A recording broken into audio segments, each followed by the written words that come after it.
we study Jeremiah and really all this Old Testament, lots of questions, lots of questions. You know, all of us have them. Why this? Why that? And for me, two big questions kind of come out. I'll call them overarching categories of questions. Number one, Jeremiah the man. Did God choose him? Why was his life so miserable?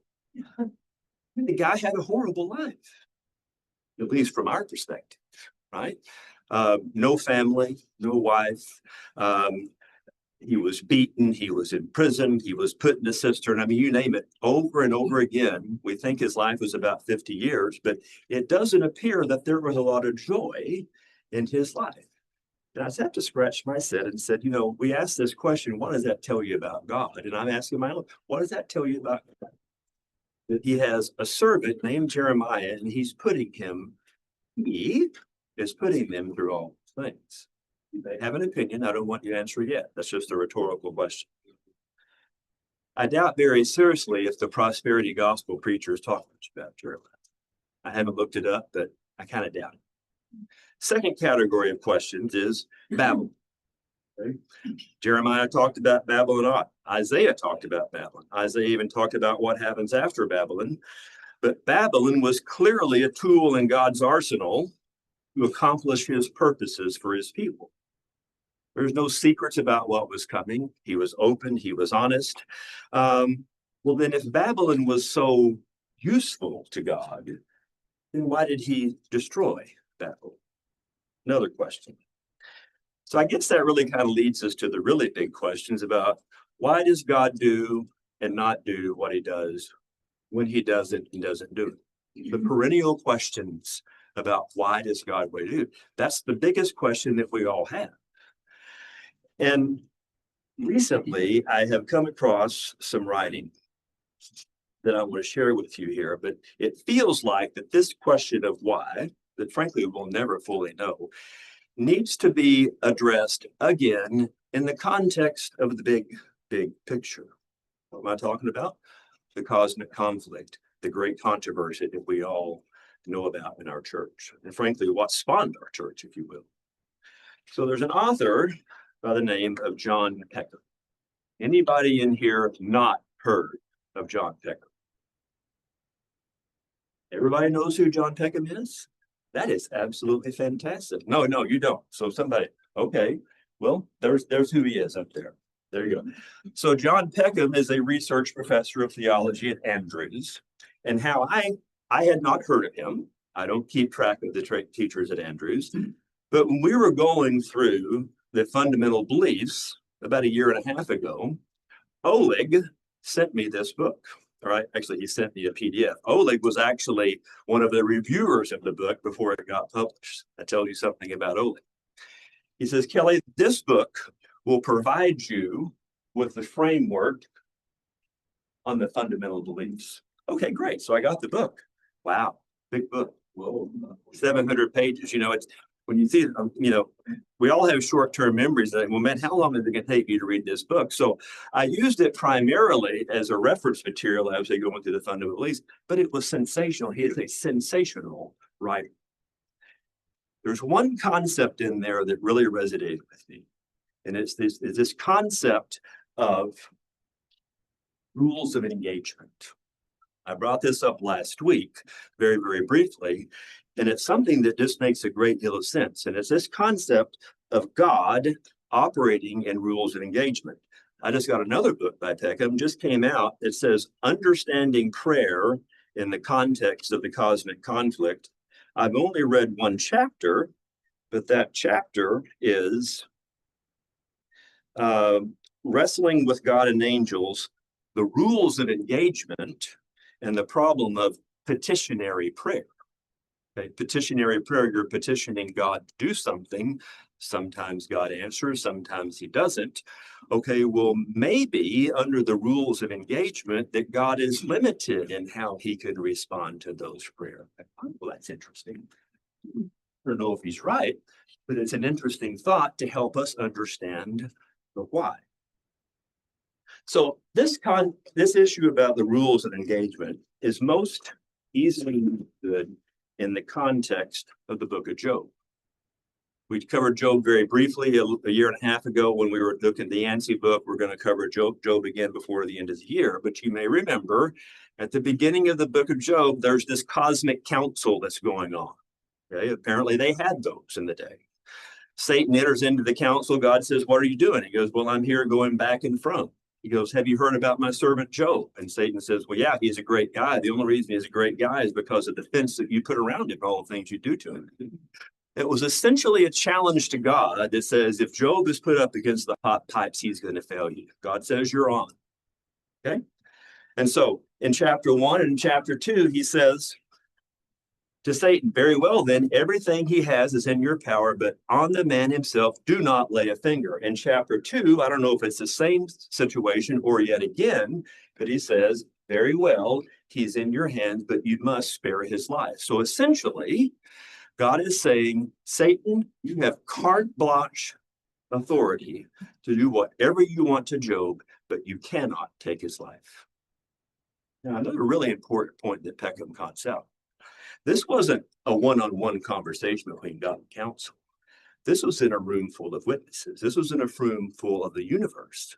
Because Satan is here challenging God. He's putting him to the test and says, "Job is this way because of what you're doing." God says, "Okay."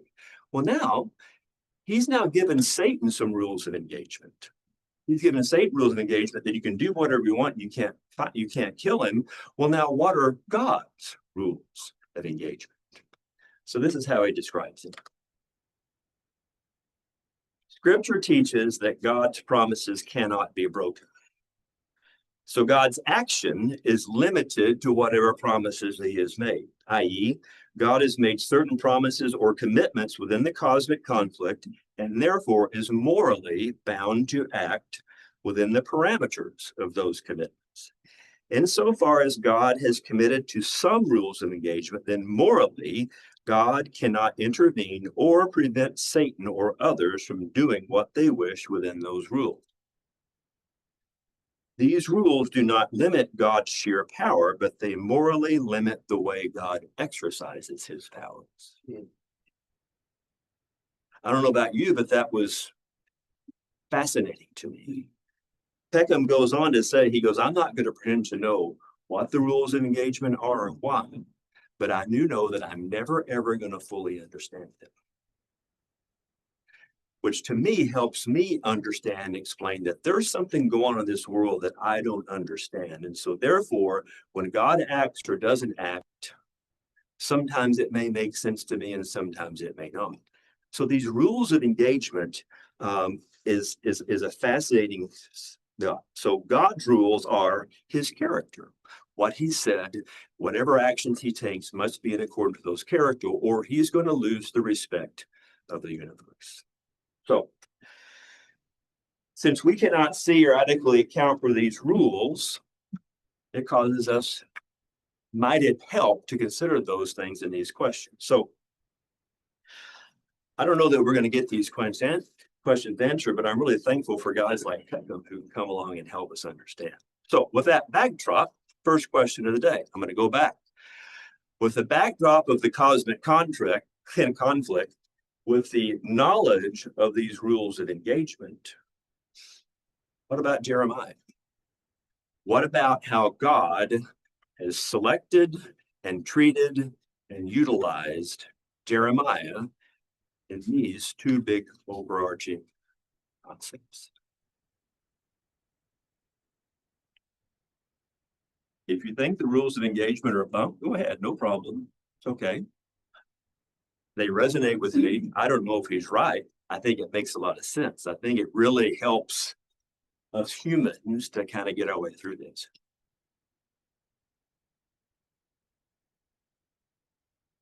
By the way, I don't have an answer to this question. So I've always been taught that prayer gives God permission to act in ways he could not on his own. So I don't know if that's biblical or not. But that's a thought. Okay. Never forget what Terry said one time in his class. He said, "Sometimes I feel just like a lab rat." I'm sure that's crossed a lot of people's minds. I think it's spot on. Mhm. I've used that term myself. It kind of makes you think that the rules that God sets in place change. Now, what doesn't change is his salvation for us. That doesn't change. But whether you have a life like Job where you lose everything to everybody, or you're like Stephen and are stoned to death and you die, I'm not sure. See, that's why I think the rules seem to change depending on his what he needs to be done. It may be that you need to be a martyr and that your death will serve a greater purpose for him. I don't have those answers. Even though in Jeremiah 45, at the end of that chapter, he says, troubles will come on everyone, including you. But wherever you go, I will be with you and protect you. You will not lose your life, but will escape unharmed. So that was a promise he gave to Jeremiah. And Job, I'm not sure we're in that fold. We may or may not lose our lives. Thank you. Jack and John. So I need to do this simply, rather simply, maybe I'm simplifying. There's an engagement of God's credibility to all of the other, let's say, beings, throughout the world, universe. He has set these promises, and this is his credibility. You can't go against his credibility. He has set these rules. This is it. So I don't see where there's a variance there. He locked himself into those positions so that he can, people honor what he says and trust and believe in his word forever, ever. He proves that. And so situation after situation after situation that presents itself, God is reacting to that or not reacting to that in accordance to his principles. Right. It doesn't always make sense to us. us, the others, but that's his principle, right? He has to follow his principles. Indeed. This is a substantive, remarkable statement. It's incredibly encompassing. And if you read the bottom that says God has committed to some rules of engagement, then really God cannot intervene or prevent Satan, so on. And if you look at the first earth, which is the first part of earth right before the flood, you would probably agree with that statement. Because, God created it, man sinned, and then he let it ride. It's like that. So we have evidences of that during the first earth. And then all of a sudden, things get away from God. And they're doing things that are so preposterous that God says the flood, right? So that's another evidence of that statement. And then he destroys everybody and saves few people. And then the few people get drunk and do all kinds of horrible things. And we start again. So what I think that says to me, again, everybody has to formulate their own belief system, is that God lets it right morally. Otherwise, there would be no choice. Yep. So either believe in choice, or you need to believe that God lets it right. It's one or the other. And maybe once in a while, little Kelly, is having a problem or an illness, and it's part of the earthly process, right? And then you jump up and down, you say, God, please help, help. And maybe he listens once in a while, and maybe he doesn't, but the overall plan doesn't change. Yeah. So that's why if we try to find rhythms and we try to understand why God makes decisions, I think we're wasting our time. I think the answer is God morally lets it right. you know, certain of you in here have certain things that you always say. Two of you. The man who just raised his hand always talks about faith. Arthur. The guy sitting in front of him to the right with a beard always talks about choice. It's all kind of wrapped up in there. Elmer says, I gotta have choice. I gotta have choice. Arthur says, you gotta have faith. You gotta have faith. And you do, because you're right, John. We are wasting our time when we try to figure out God. What's my favorite statement? If you knew everything there was to know about God, there'd be no need for faith. The question. Louder. Well, is God more interested in my comfort, or is he more interested in my faith? Know what you think. He's more interested in your faith, because without faith, it's impossible to please him. Is it not? So, in other words, yes, sir. Yeah, I like Arthur's point, and there's this book called Conform to His Image by Kenneth Boer. Speak up. There's a book by Kenneth Boer. It's called Conform to His Image. In one of the chapters in that book, one of the things the writer talks about is is perspective. It talks about the fact that sometimes we are ruled by temporal perspective. Our perspectives are kind of more on a temporal basis. And God's perspective is eternal. So when we look at things, like for example, Jeremiah's suffering, we're looking at it in a temporal, perspective. But God is looking at a more, trying to build perhaps Jeremiah's faith. Mm-hmm. He's more interested in perhaps even the salvation of Jeremiah more than perhaps the temporary realities that he has to go through. And so bringing out Jeremiah's faith as he struggles through perhaps could have been the best thing for him. Even as we look at him, we look at the fact that all the suffering, because we're looking at it from a temporal perspective rather than from an eternal perspective. Indeed. Well said. In summary on this topic, this is what I wrote down this morning. In other words, we may not fully understand the rules of engagement, but recognizing that there are rules of engagement might provide us more patience for the questions that we don't have answers. Amen. That's Kelly's summary on that. Okay, so now we're off into this. Okay, Jeremiah. Randall, a little pointer over there on the thingy. Love that thing. This is like the gift, Jeremiah in a nutshell.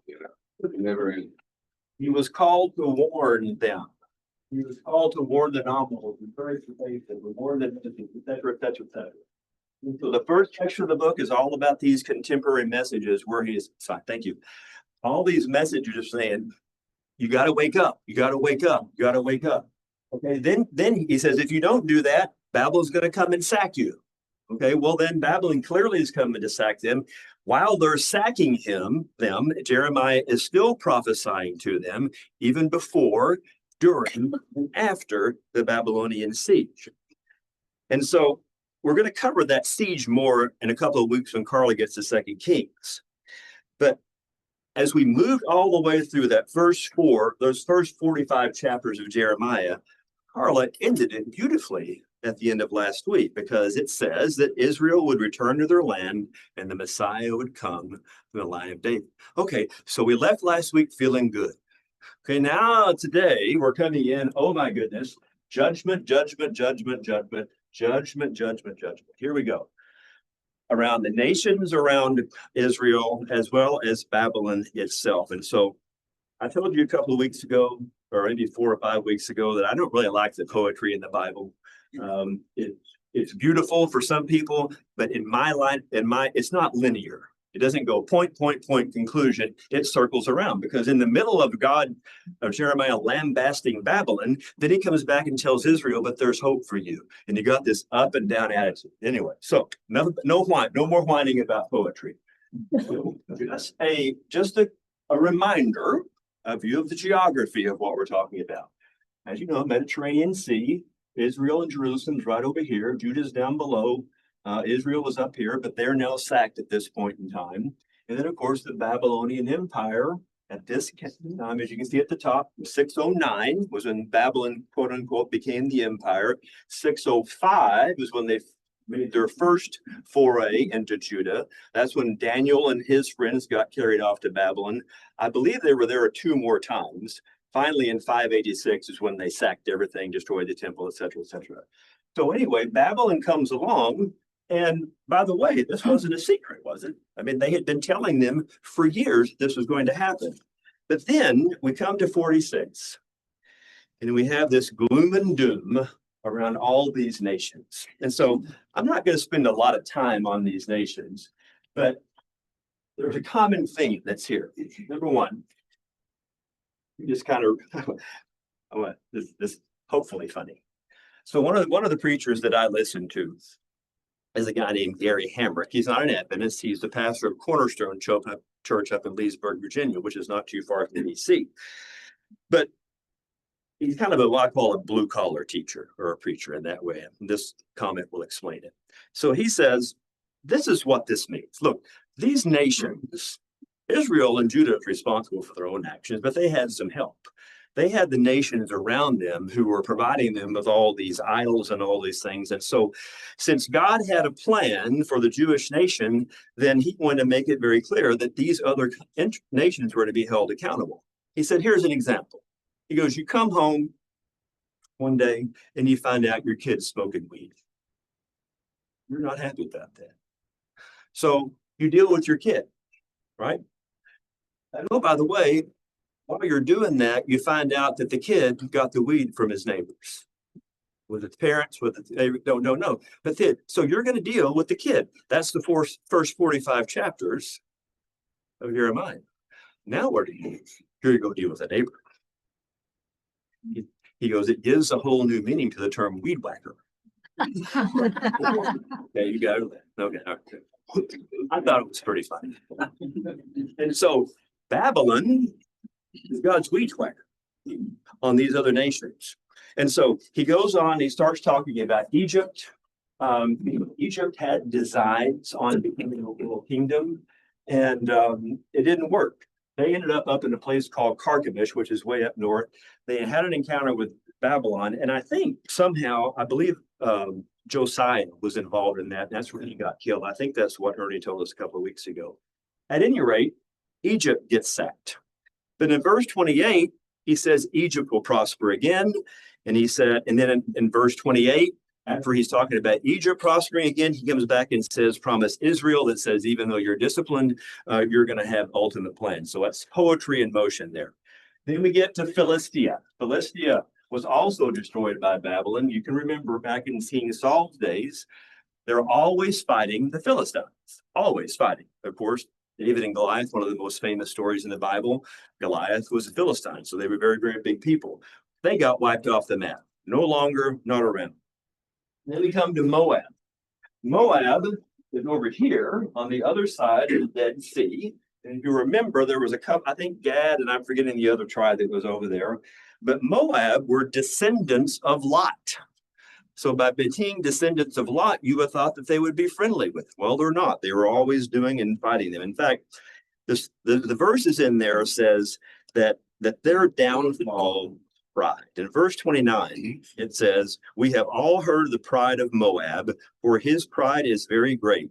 We know of his lofty pride, his arrogance, and his haughty heart. In verse 42, Moab will no longer be a nation, for it has boasted against the Lord.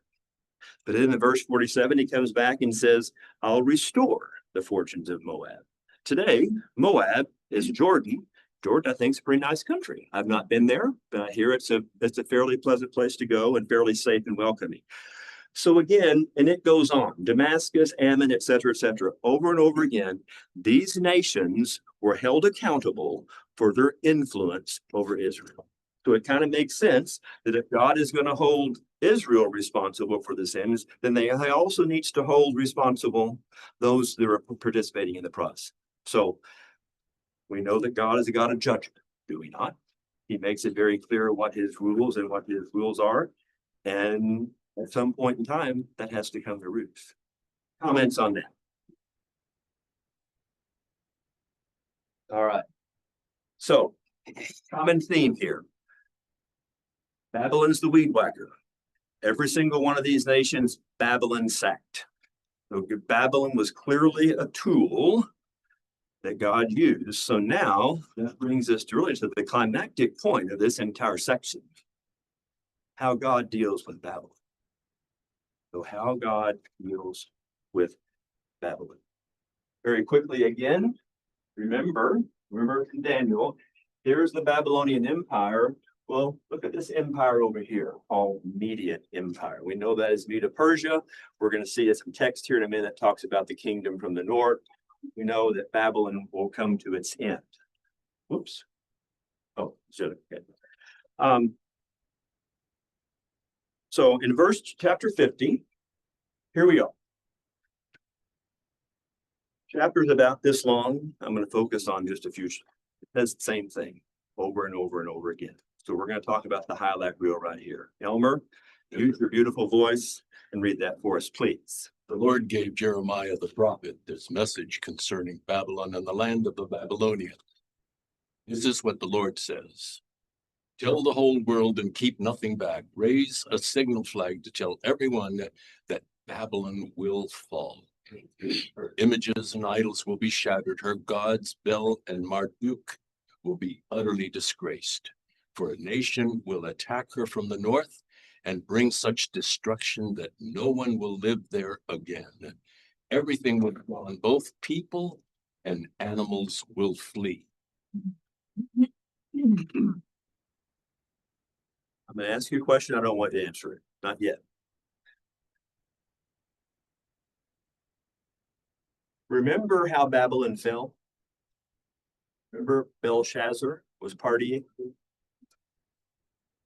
They diverted the river. They came under the gate. They came up and silently took over. No more. That's not what this says. So is this comment about physical Israel in those days? Or is it a comment about spiritual Israel in the last days? Because as we know in Jeremiah and in the Old Testament, they kind of bounce back and forth between the prophetic and the not. We'll get more of that in a second. So imagine this courtroom scene, this council. So each of the cities we just mentioned, they were found guilty. Babylon was brought in to inflict the punishment. And now Babylon is hauled into the courtroom for sentencing. And so now the question, obviously, why? Why is Babylon being held accountable for doing what God set them out to do?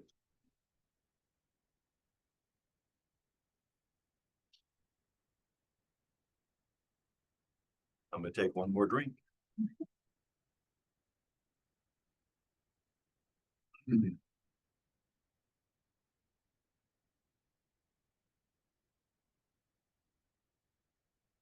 Doing a very good job today of stimulating conversation. Yes, sir.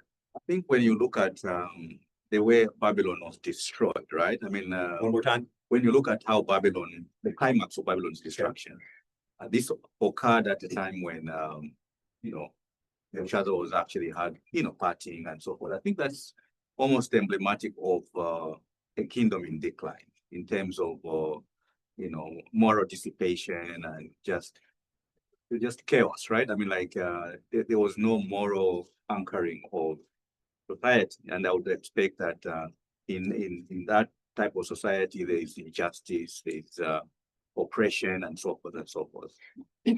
So I think that the climax of a kingdom had, seen its time. Thank you. That's going to fit right in with something I want to say more. Yes, Tom. There's a difference between predicting what's going to happen and directing it to happen. Okay, you going to unpack that a little bit? Well, You know, God may have said or foreseen that Babylon was gonna do this, as opposed to telling Babylon, you go do it.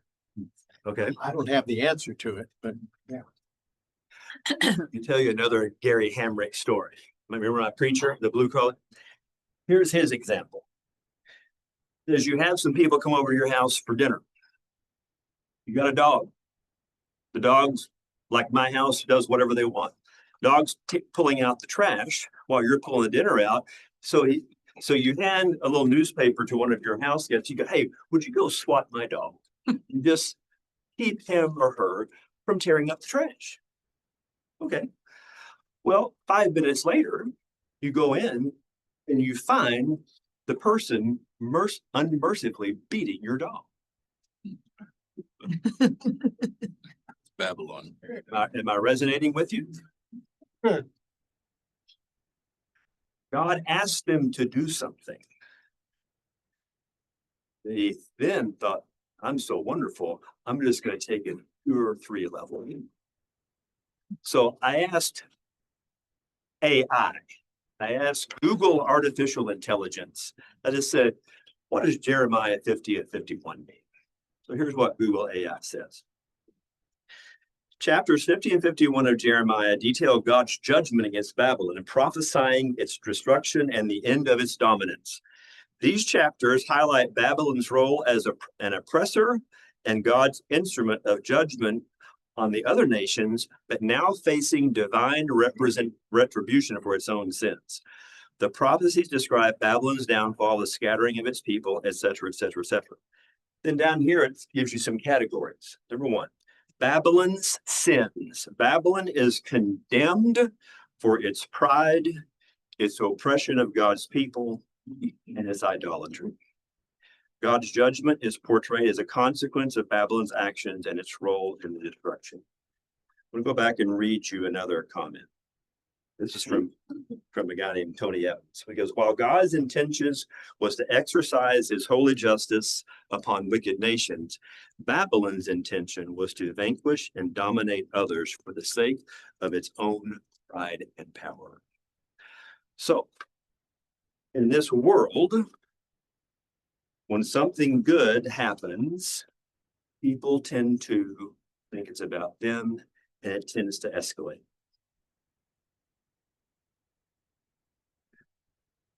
A few years ago, we had Daniel 4, and I found this slide, which I think is an absolute genius.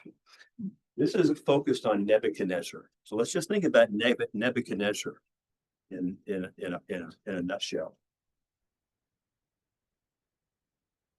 After he does all this, after he creates his empire, I'm going to get this wrong. Remember, he's out walking around on the wall. Isn't this the great Babylon that I have built? I. It's all about me. Wonderful. Remember what happened to Nebuchadnezzar? He gets reduced to effectively an animal, and he spends his time out eating grass for 7 years. At some point during that time, he looks up and he has enough sanity to recognize who God is and what he does. And he wrote that beautiful, beautiful word. I, Nebuchadnezzar, praise and extol and honor the kingdom of heaven. For those who walk in pride, he is able to humble.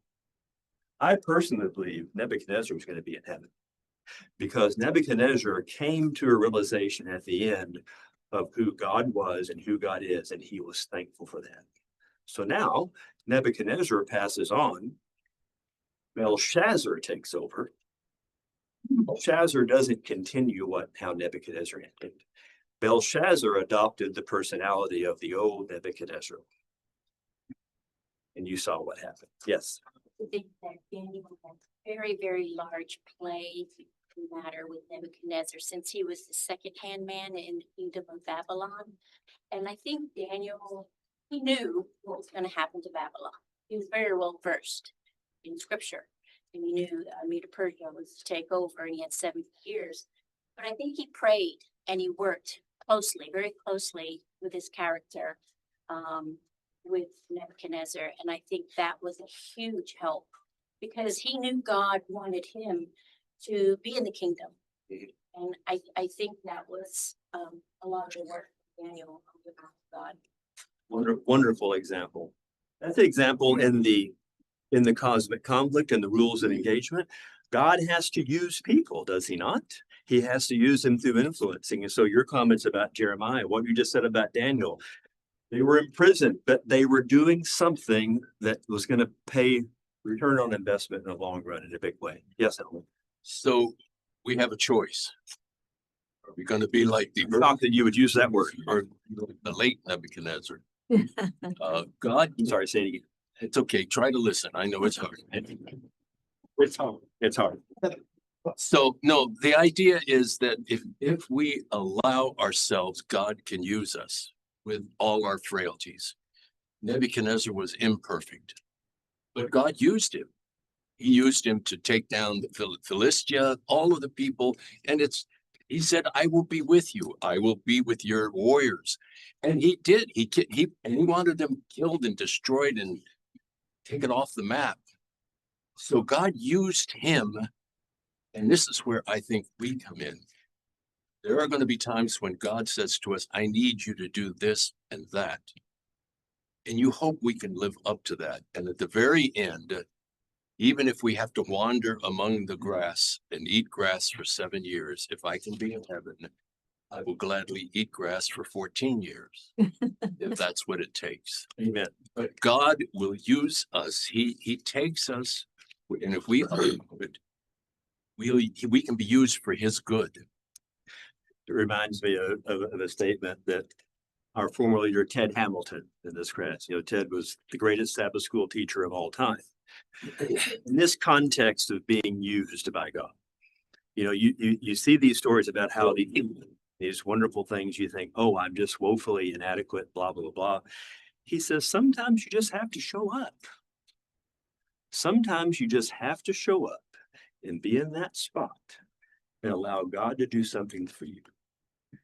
It hasn't happened to me a lot, but it's happened a couple of times. It is absolutely the most wonderful thing that you can ever imagine. It is just a beautiful thing. To hit the right spot at the right time. And I talk to Barbara all the time about how God used me to do this or to do that. It doesn't have to be a big thing. It's not that God necessarily wants you to preach before 1,500, bring in dozens and dozens. It may be one person who needs God's love, and you will be that instrument if you allow yourself to be used. Amen. Well said. Probably. I don't think we always know when God is using us. I mean, I think sometimes way after the fact, somebody may come back and say, what you said influenced me or something. I don't think we know always when God is using us. We just have to be willing to be used. Wow, Carlene, that speaks volumes, especially at this very moment, because look on the screen. You're a former executive. We got a lot of them in this room, myself included, to whom God gives much is expected. So if you're walking around as an executive, then it's a whole lot better if you walk around with humility. Because if you really, really, truly have the humility, then that is going to happen. Yes, Joe. Carlene is still an executive. She's amazing, and what she said is so true. I was thinking this morning that perhaps Jeremiah didn't get to the whole nation per se, but you have to think that some of his admonitions got to a bunch of people that we don't know. It's just not recorded. So I can't think of somebody living 50 years and not touching people's lives and impacting them for the better. We just don't know who they are. We don't know. That's it. So how to take this and create a contemporary or a personal application? The defeat of Babylon and these other nations came because pride, idolatry, self-sufficiency, all those things together talk about every week. All those things lead to the poor treatment of others and those sorts of things. I will say to you, and this is my own words, not something that I read. The cycle of good to bad to good to bad will always be the outcome of the majority in a sinful world. Always. Because in the rules of engagement, Satan has very little limitations. Very little limitations. And he has such an advantage over God in the cosmic conflict because we pop into this world in full nature. And every single thing that he uses towards us appeal to that sinful nature. So it just stands to reason that it's always going to be that way for the majority. As such, we want to be part of the minority, do we not? I believe we're part of the minority. Close on a positive.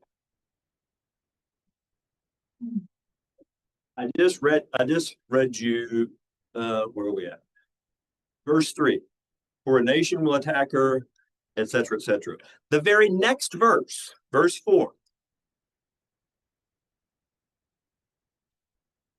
In those days, says the Lord, this is poetry, right? In those days, the people of Israel, this is after Babylon gets sacked, the people of Israel will return home together with the people of Judah. They will come weeping and seeking the Lord their God, and they will ask the way to Jerusalem, and they'll start back home again. And they will bind themselves to the Lord with an eternal covenant that will never, ever be forgotten. Let's skip over to verse 17. The Israelites were like sheep that had been scattered by lions. First, the king of Assyria ate them up. Then came Nebuchadnezzar of Babylon and cracked their bones. Therefore, this is what the Lord of heaven's armies, the God of Israel, says. Now I will punish the king of Babylon and his land, just as I punished the king of Assyria. And I will bring Israel home again to its own land, to feed in the fields of Carmel and Bashan, and to be satisfied once more in the hill country of Ephraim and Gilead. In those days, said the Lord, no sin will be found in Israel or in Judah, for I will forgive the remnant that I preserve. Now that verse 20, I'm going to turn into a pessimist. That verse 20 is comforting. Oh, it sounds wonderful. But what happened when they got back to their land? What happened? We know what happens. They became so legalistic that they killed Jesus. So is this about physical Israel? Is it about spiritual Israel? Is this still going on today? Is it still going on today? Mine's going again. All the stuff going on in Israel, always stuff going on over there, right?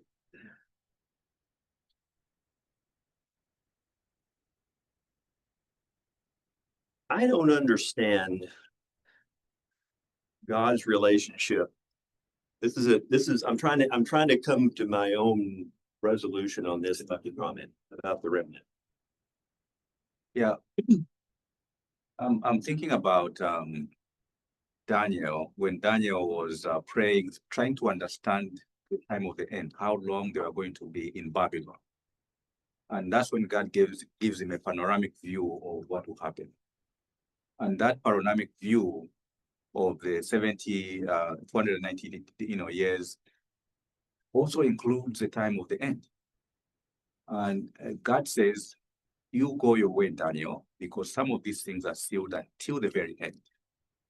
And I think that is talking about the times of the very end, when this time where we are, when Israel has gone back and they've fallen, Jesus Christ has come, and we are really at the end that he's talking about that. I think he is too. But does that mean he's excluding Israel? I hate to read to you, but I don't know that I've got this memorized. But I don't understand God's relationship with the nation of Israel in the context of the old covenant and the new covenant. He saved them. He brought them back. They were bad. They killed Jesus. In AD 70, they got sacked by the Romans. They got dispersed all over the world.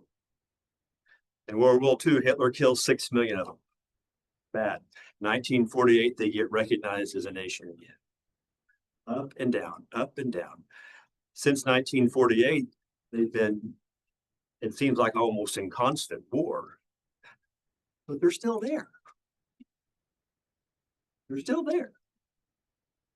There's something about Israel that God is still interested in. Are they special or are they just like everybody else? But as we know, as Gentiles in the room, okay, we're pretty excited about this because we were brought into the fold through the cross. And these future promises are available to us. So I agree with you. That's available to us. And I also believe it's available to Israel. There's no question about that. I got to read to you a few sections out of Romans 11. This is kind of a little bit off point, but this whole point of what God is reading clearly is a forbearing to spiritualism. We will know that. But what does Israel play in this whole thing? We've got about 7 minutes, so bear with me. Romans 11. Paul's talking to the Gentiles. Does this mean then that God is so fed up with Israel that he'll have nothing more to do with them? Hardly. By the way, this is the Message Bible. Remember that I, the one writing these things, am an Israelite, a descendant of Abraham out of the tribe of Benjamin. You can't get much more Semitic than that. The other thing that I'm trying to figure out is why is anti-Semitism so prevalent throughout the world? I asked Google AI that why is anti-Semitism da da da da? It says basically Google AI, which we know knows everything, it went through and said it exists. It never gave me a reason why. There's only one reason. It's Satan. Satan is still trying to kill God's chosen nation, and he's raising up this stuff. Now there's other stuff. I know it's more complex than that, but when you stop and think about it, why do we in America hate the Jews? I don't know, but anyway, you can't get much more Semitic than that. So we're not talking about repudiation. God has been too long involved with Israel, has too much invested to simply wash his hands of them. You remember that time Elijah was agonizing over this same Israel and cried out in prayer to God? They murdered your prophets. They trashed your altars. I'm the only one left. Remember what God's answer? No, no, no, no, no. No, I've still got 7,000 over here that you don't know about. And then what happened? I'm going to skip down. When Israel tried to be right with God on her own, pursuing her own self-interest, she didn't succeed. This is in Jesus' time, right? The chosen ones of God were those who let God pursue his interest in them, and as a result, received his stamp of legitimacy. The self-interest Israel became thick-skinned towards God. Then he goes in and talk about pruning and grafting branches. You think about the vine, you're pruning, okay, but you're grafting in. The next question is, are they down for the count? He's talking about the Jews here. Are they out of this for good? The answer is a clear-cut no. Ironically, when they walked out, they left the door open and the outsiders, us, walked in. Right? Isn't this kind of cool? Israel opened the door for us to be grafted in. But the next thing you know, the Jews are starting to wonder if perhaps they'd walked out on a good thing.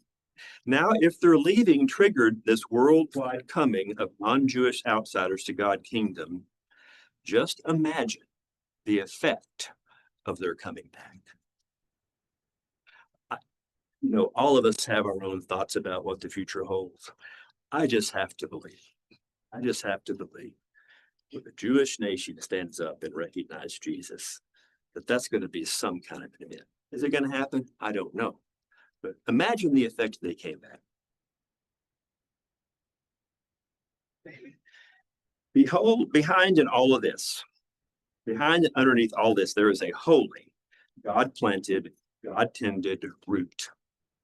If the primary root of the tree is holy, there's bound to be some holy fruit.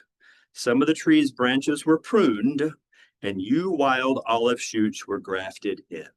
And to prune Israel out, but it made room for the rest of you. Yet the fact that you are now fed by that rich and holy root gives you no cause to gloat. Remember this, it gives you no cause to gloat over the pruned branches. Remember, you're not feeding the root is feeding you. It's certainly possible to say that other branches were pruned so that I could be grafted in. Well and good. But they were pruned because they were dead wood, no longer connected by belief and commitment to the root.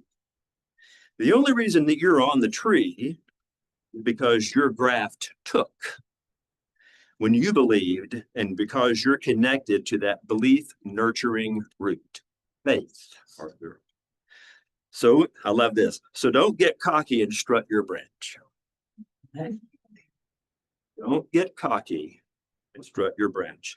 Be humbly mindful of the root that keeps you lithe and green. Folks, this is Revelation. This is Romans 11. We don't talk about this much, but this is absolutely sensational. And it gets better. If God didn't, it gets better and speaks more closely to what we're talking about today. If God didn't think twice about taking pruning shears to the natural branches, why would he hesitate over you? He wouldn't give it a second thought. So make sure that you stay alert to these qualities of gentle kindness and ruthless severity that exist side by side with God. Ruthless with the dead wood, gentle with the grafted shoot. But don't presume on this gentleness. The moment you become deadwood, it's game over. And don't get to feeling superior to those pruned branches down on the ground. If they don't persist in remaining deadwood, they can very well get grafted back in. God can do that. He can perform miracle grafts. I'm going to make this quick. I want to lay this out on the table as quickly as I can, friends. This is complicated. It would be easy to misinterpret what's going on and arrogantly assume that you're royalty and they're just rabble, out on their ears for good, but that's not it at all. The hardness on the part of insider Israel towards God is temporary. Its effect is to open things up to all the outsiders so that we can end up with a full house. Before it's all over, there will be a complete Israel, what we refer to as spiritual Israel, which is the entire world who believes in Jesus. Have you ever come in on anything quite like this extravagant generosity of God, this deep, deep wisdom? It's way over our heads. We'll never figure it out. Is there anyone around who can explain God? Anyone smart enough to tell him what to do? Anyone who's done him such a huge favor that God has to ask his advice? Everything comes from him. Everything happens through him. Everything ends up in him. Always glory. Always praise. Yes, yes.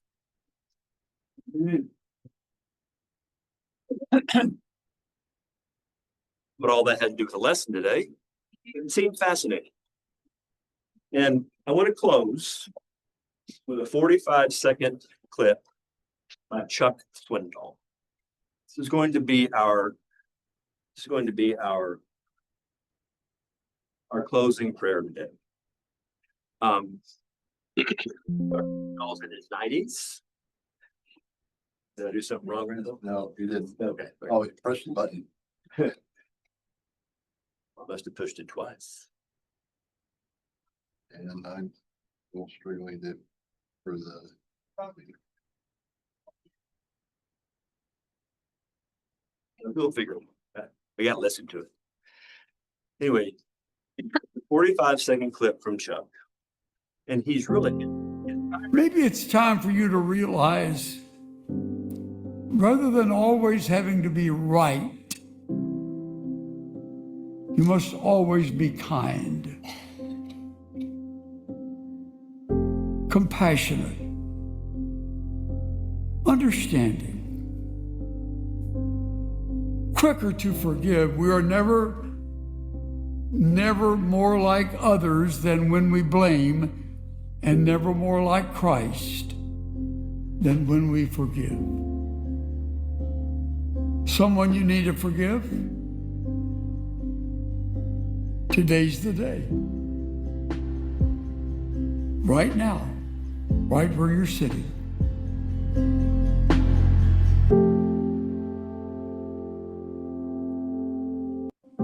Hopefully you heard Maybe it's time for you to realize, one more time. rather than always having to be right, you must always be kind, compassionate,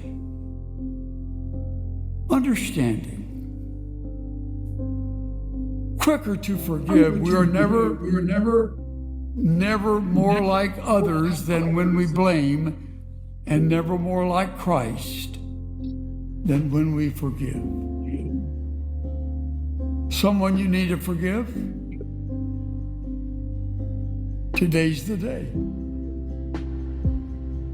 Right now, right where you're sitting.